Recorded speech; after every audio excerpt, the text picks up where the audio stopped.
Hey guys, it's Johnny with JMFD Customs, the holster division of Canik Precision LLC. We're back here today to make our third video talking about the new Canik TTI Combat and its growing failure to strike, failure to fire issue.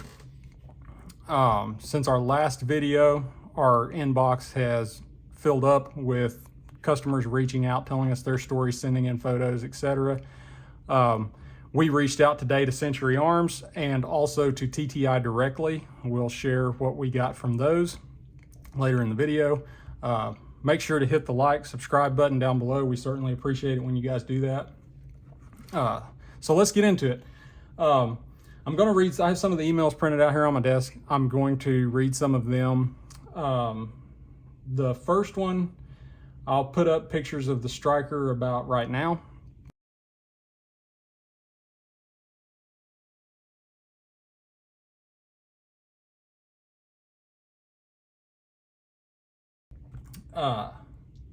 Those pictures that you saw, this customer said, I watched your YouTube video and took a look at my Canik TTI Combat. I also have the firing pin issue.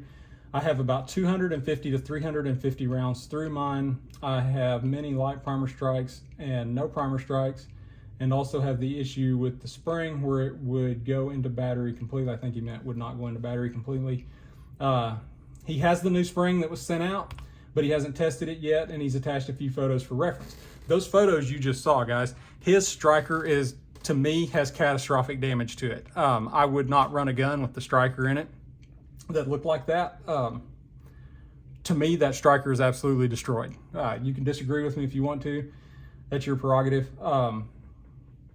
That is, and I'm seeing more of these where Century Arms is sending out a spring. I've had several people write in where Century Arms is sending out a spring. The spring, if the spring is the underlying cause of the issue, it doesn't matter. The spring is causing the issue, the striker is still getting destroyed. Sending out a new spring is just putting a Band-Aid on this gentleman's gun, because that striker's toast. So there's that one. We'll go on to the next one. There's no pictures with this one. They reached out through our website. They just watched our video trying to find some solutions relating to the issue. Sorry, I had Biden moments. He's put 250 rounds of 115 grain brass through it. Of the 250, he's had 36 rounds fail to strike. After all of these, he replaced the rounds. After inspecting them, he could see that they hadn't been struck by the striker. After about 12 of those failures, he noticed the slide was not properly seating flush to the rear of the gun.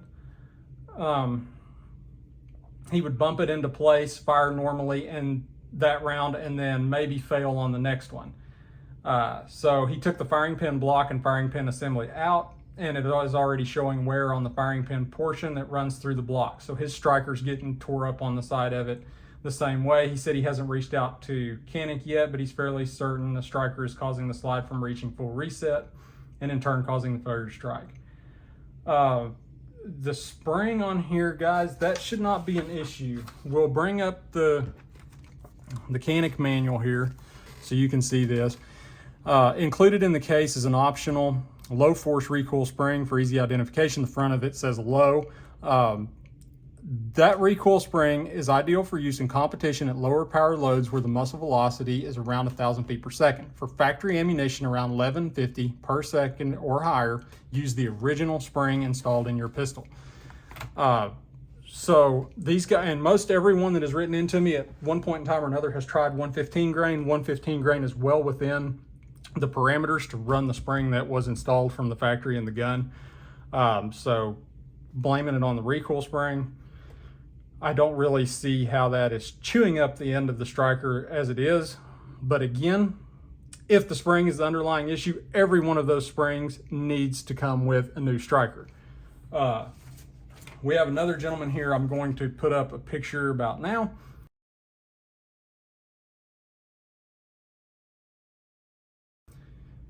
And in that picture, you can see where he took a picture of where his slide is hanging. So it is just a little bit back. Let me see, I have a long write-up from him. He took his to the range with standard 124 grain 9 mil. nearly every other round would not fire. It was quick and easy to notice that the slide was not going back into battery. Pushing the slide with my thumb would temporarily resolve the issue. After another round was shot, then the cycle would start again. This gentleman, he did some very extensive testing. He went and bought 4 different brands and 3 different weights of ammo. None of them made a difference. They all malfunctioned. So that kind of eliminates he was running, let's see down here, he bought 2 additional magazines, went back and bought 115, 124, 148, and 160 subs according to his email, and it malfunctioned the same way with either spring that was included or either magazine at the same or worse frequency. He reached out to Canik. Canik sent him a very professional response, he says, stating they recognized the issue and they'd be FedExing him a new spring and to only use that one. And they also stated that the gun needed a 200 round break-in period, which he goes on to say this is 2024, why do we need that? Which I tend to agree with. For goodness sakes, I have $500 Glocks that do not need a break-in period to run correctly. I also have $3,000 Staccatos that do not need a break-in period to run correctly. He was very happy with the way Canik handled this. He said that he got his new spring from Canik and it resolved his issue.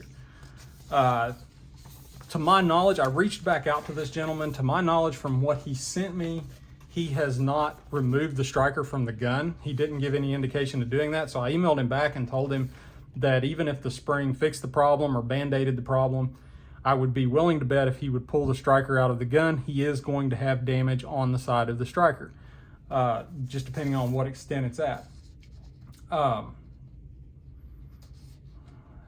He also states, in his humble opinion, Canik should stop selling this gun and resolve the issue prior to resuming shipments. Furthermore, they should recall the guns and fix all of them or offer to refund or swap a different gun. I completely agree with what this gentleman said. This is growing. There's not a lot of information out there. It's all scattered. That's why we're doing this, to try to get all of the information in one spot and data mine it. And since we've been going through the forums, going through Reddit, going through all of the groups on social media, you're starting to see this. You're also starting to see a lot more people pop up saying, I've ran 2,000 rounds, 1,000 rounds. I've never had a single issue with these. So I think that the influencers are kind of flooding the pro TTI side of this. I could be completely wrong, but you have guys that have had some issues, guys that have had a lot of issues, but then you seem to have these guys that are just 100% adamantly plugging it everywhere that they have not had one single issue with this. So anyway, I'm very curious to see if that gentleman pulls his striker out and follows up with us, what kind of damage is done to it. I guarantee you there's going to be some. We're going to pull this one apart real quick. I'm just going to, I'm so tired of taking this gun apart. I'm just going to pull the striker. I'm going to leave the barrel, everything in. I'm not taking this thing all the way down. If you need a video on how to take this down, check out one of our other 2. I think I tore it down in both of those. So we're just going to pull the striker out. If you haven't seen this before, this is the piece that I'm talking about. Ours has 150 to 100, somewhere in there, rounds on it, and you can start to see there's close-up pictures in my other video. You can go check that out, that show that it is starting to wear on the corner of this. I have guys that have sent me photos with 600 to 700 rounds on their gun. This is chewed up considerably worse. However, nothing as bad as the guy that only has 250 to 350 rounds, and I put up the pictures where his is just catastrophically damaged. There's no other way to put that. So there's where your damage is going to be. We reached out to Canik. I wanted to call them, and you go on their website, there is no phone number that I can find. Maybe you guys can find it. I looked all over, so I wound up Googling it. It's not a 1-800 number, it's a direct line. So I called them. The lady asked me how she could direct my call, and I asked her if there was someone I could talk to about technical issues with the TTI Combat. She said, let me transfer you. They transferred me to a number that rang and rang and rang and then just hung up on me. So their service is not very impressive. So I decided, let's go straight to TTI. So I called TTI. I spoke with a very nice gentleman out there, and I asked him if they handle any of the issues with the Canik TTI Combat. And he said, unfortunately, they do not. All of the work and the issues and the questions for the TTI Combat goes through Century Arms. He did say he wished they did handle the technical side of this, because they are getting what he said, quote, a couple of calls a day about various issues related to this gun. I have a feeling that they all lead back to this. Guys just haven't, everybody that's having this issue hasn't put it together yet that it's all the same issue. So they're not doing that. But he said, I told him what we were doing, that we put the first video out, we've had outreach, second video, more outreach, and now we're working on a third. And he said, let me put you on hold and see if I can find you a contact number for someone to speak to at Century Arms. So I said, great. So we were on hold for a few minutes with him. He came back on and he said, man, I'm sorry. I went through all of our marketing emails between us and Century Arms. He said, and I can't find a phone number in any of them. That is disheartening to me, that you cannot call them and speak to someone, and even TTI, that they have their name on the side of this, and that guy, I'm sure the executive level has a number to the executive level of Canik, but come on, guys. We can pick up the phone. I know for a fact we can pick up the phone and call Glock. We can pick up the phone and call FN. Pick up the phone and call Staccato, Nighthawk. I can just go through company after company that is a phone call away. Most of them are saved in my phone. So anyway, my opinion from all the data that we're looking at, and I just read you a few of the emails that we've got and shared a few of the photos that we've gotten. I'm curious what Canik's threshold for recall is, because this has to be approaching that. I'm seeing more and more where they're telling people to send in the gun. It's going to be 4 to 6 weeks turnaround. But I'm also seeing a lot of people, especially recently, that are being told we'll ship you a new spring, which I actually have a shipping invoice to one of the gentlemen that shows the spring.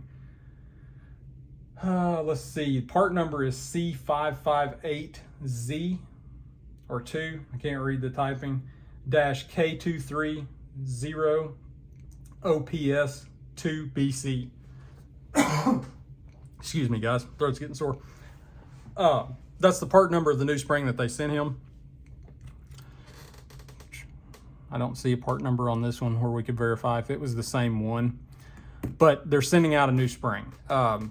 Like I said, if your striker is already damaged on the end of it, a new spring is not going to do that much for you. It might fix the problem. That's great if it does, but it is masking this. You still have a failure point that it has created here. So if it was me, and I contacted Canik and I had that damage and they said, hey, we're going to send you a new spring recoil assembly, I'd say, hey, you send me a new striker too, because it's clearly damaged. The only thing is you have to be careful about that, because the field stripping in the manual only takes this gun down to this level right here with the barrel and comp out. And they make it a point to say in here, which I don't know if I can find it real quick for you.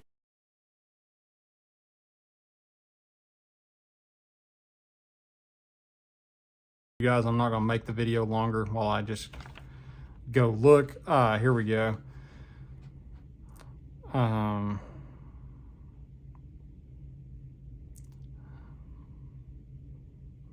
Yep, I can't find it where it's at. There is a part in here where it tells you if you disassemble the firearm beyond the field stripping that it lists in the manual, that it can void your warranty. I would hate to see Canik say, well, you removed that striker and showed us this catastrophic damage, but we're not going to warranty it because you shouldn't have took that apart. I think maybe that plays into why they're just saying, we're going to send you a new recoil spring and it'll fix it, be good with that, and they don't expect you to take it down and see this. But anyone that is having this problem, pull your striker out, look at your striker. Even if the spring is somehow the underlying issue where it's not going back into battery, there's going to be damage on the striker. So anyway, that was a few of the emails that we got in. We're going to continue to monitor this. We're going to continue to data mine everything that we can get our hands on. We're constantly researching this. So if you guys have pictures, stories, experiences, good or bad, whatever you have with Canik dealing with this issue, reach out to us. Go on our website, click the contact us button, or jmfdcustoms@gmail.com, kyanprecision@gmail.com. Shoot us an email. Let us know your story. Send pictures of it so that we can get more of these videos out there and make more people aware of the issue that is going on with these. Because like the one gentleman said, they really need to stop shipping these until they figure it out, and they really need to consider a recall. But I don't work for them, so I can't force those issues. Anyway, make sure to like, subscribe. We'll be back for more videos. We're going to have some other videos coming out on some different products, but we're also going to keep updating you on this issue right here. Thanks, guys.